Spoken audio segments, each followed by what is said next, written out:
Well, you can imagine with a science background and that type of training in problem solving, sitting as a copywriter and creative director for 15 years in different agencies, I would see people, clients and agencies, working together in ways that are incredibly wasteful. Marketers would be unclear in what the problem was or what their requirements were. Agencies would be trying to second guess and working to their own agenda. There seemed to be a lack of true process and a lack of clear alignment between the two. And this is, you've got to remember, this is way back in the 90s. It was also the time where digital technology and the internet were in very early days, but even then were starting to be in the way, the horizon of change. So I remember in 1999, driving to work as creative director at JWT in Melbourne and remembering being a young kid who worked out that in the year 2000 I was going to be 39 years old. So you can work out how old I am. But it seemed, when you're a kid, 39 seemed like incredibly old. And I thought to myself, I should be doing something that I'm really passionate about. And the thing that I was passionate about was never making ads, but was actually solving problems. And if there was a problem between marketers and the way they engage with their external suppliers, like agencies, then wasn't that a worthy problem to solve? So I set up, it was called P3 then, helping people achieve commercial purpose through creative process. That's what the 3 Ps were in P3. Set up in January 14th, 2000, and we've just grown since then. Stop worrying about what everyone else thinks, as long as you can sleep with yourself, sleep at night.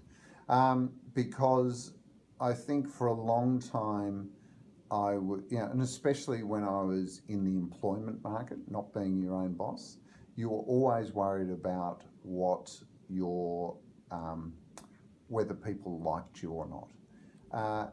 And when I started my own business, there was a huge amount, especially, there was a lot of misunderstanding or a lot of resentment about P3 and Trinity P3, and a lot of criticism. You just have to go to any of the industry blogs, like the Campaign Briefs and the Mumbrellas, and you'll see that there's a lot of negative comment.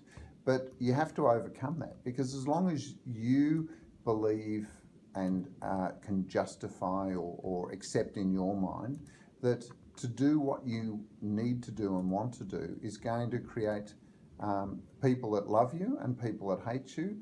I mean, I think the worst thing is having people that don't care. And I think it's a pity that more brands and more businesses don't think that way. We're inclined to make decisions in life on a personal level and a business level where we want 100% of people to like us. You will never ever get 100% of people liking you.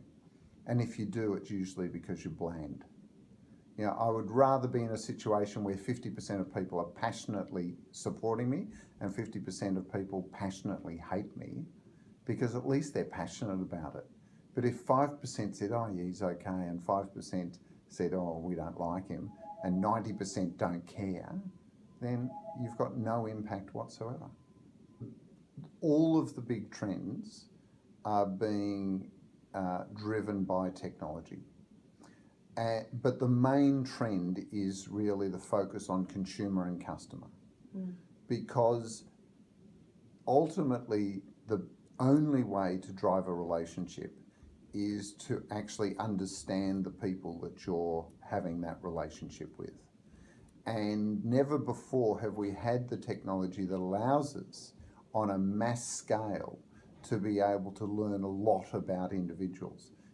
Internet data or digital related data tells us a lot about people's behaviours based on what they're doing online. And that gives us great insight because of the behaviour about what their motivations and interests and things are. So what this has done is, instead of thinking about mass, as in picking media channels to reach as many people as possible, what we're having to do very quickly is to learn about mass customization or mass personalization. And I use those words if you could actually get down to an individual one-on-one relationship, which is possible.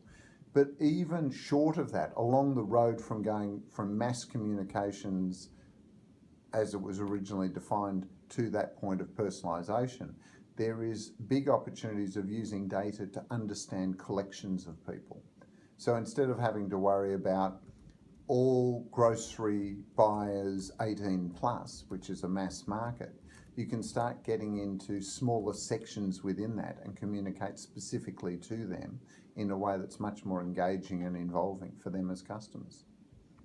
Both are important because numbers and data in a way is replacing quant from the point of view of having numbers.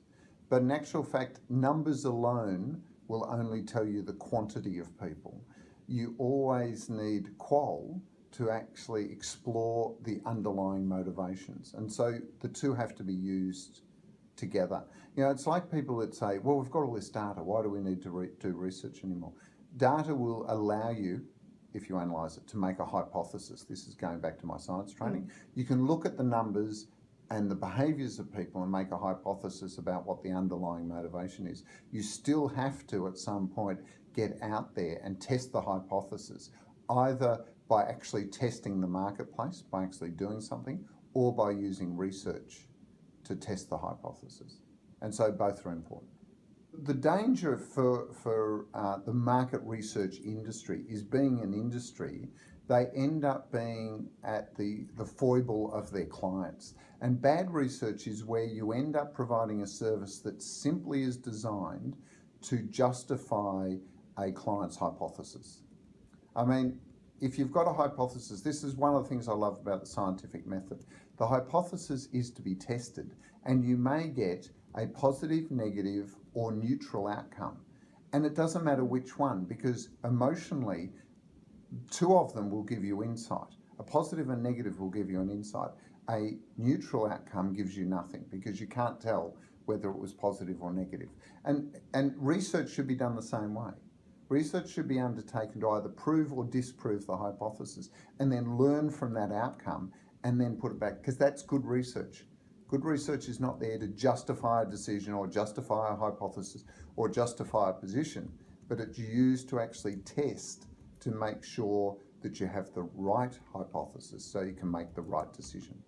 And the sad part for me, for market research as an industry, is that the cost of entry because of technology's come down. So there's a lot more players in the market research industry that have entered at much lower cost, and they have to justify their existence. One of the ways they're doing it is actually structuring market research to make their clients happy, and happy clients are ones that the research will give them the positive outcome to the hypothesis that they're wanting to test, or the insight that they want to get, rather than one that's honestly testing the market and giving them a view of, positive or negative, of whether their approach is correct.